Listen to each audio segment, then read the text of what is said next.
Hi and welcome back. This is the final video, video 4 of 4, in a series looking at ways in which we can use standard access switches to make music with Ableton Live. So we pick up from where we left off with the last video. So here I have a drum pattern that I've recorded in using a switch. So we're going to take a look at a couple of ways in which we can start applying effects to that audio. Okay, so here's the pattern that I recorded in the previous video.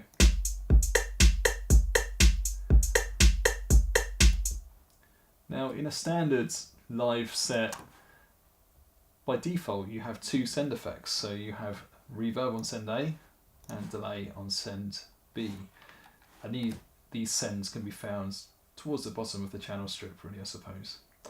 So what we can do, again using key mapping, is we can select one of those parameters. Let's choose send B and map it to our switch. So let's activate the switch, and there we go. You can see the key mapping is listed. Now if we come out of that key mapping and activate the switch, you can see that the send goes from its, well, from minus infinity to its lowest value right up to its highest value, which I think is 0 dB.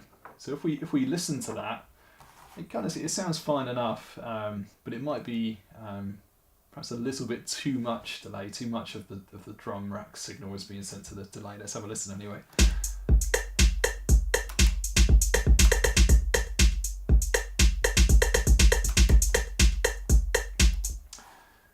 So if you do find that's too much, just go back to the key mapping, and then you can set the sort of the min and max values. So let's bring down the max value. So that's, well, it's minus 27. Let's have a listen to that.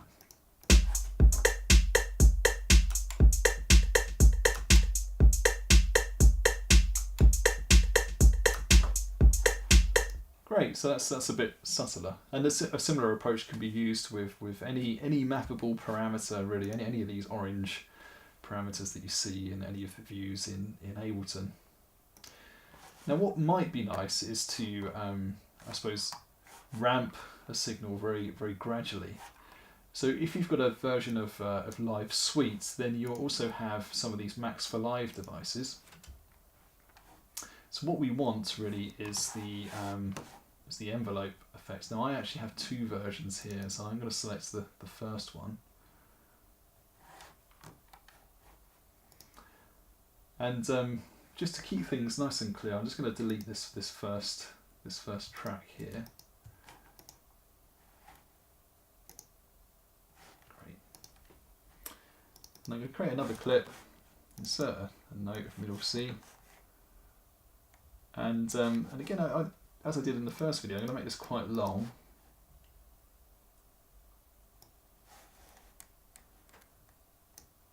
Let's switch off loop. Switch off quantization, and then set trigger to gate. So the way in which this envelope works is when it receives a MIDI note event, it's going to trigger this envelope. Now what we can do is we can map this envelope to a parameter in Live, and by doing that we can gradually control a parameter over time. So rather than setting discrete values, you can change a parameter gradually. So let's click on map. You can see that's flashing away. Go back to our 808 kit. And this time I'm just going to click on the reverb send. Great, and you can see here that that's mapped. I'm going to trigger, sorry, I need to actually map this clip. So let's go to key mapping again. Let's click on the clip and then activate my switch. So I should mention I've actually got two switches in operation here. Okay, great.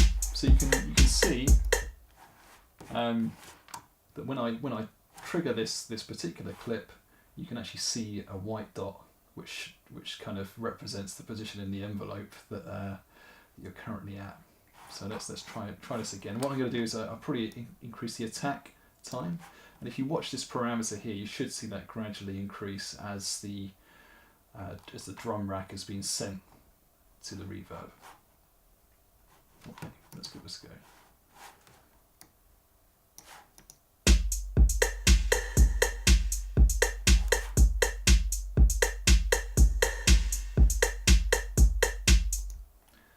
Great, so that's a neat trick that you can do if you've got access to Max for Live. Great. Well, thanks very much for listening. Please feel free to comment and share any ideas that you might have for ways in which switches can be used with Ableton Live. Thank you.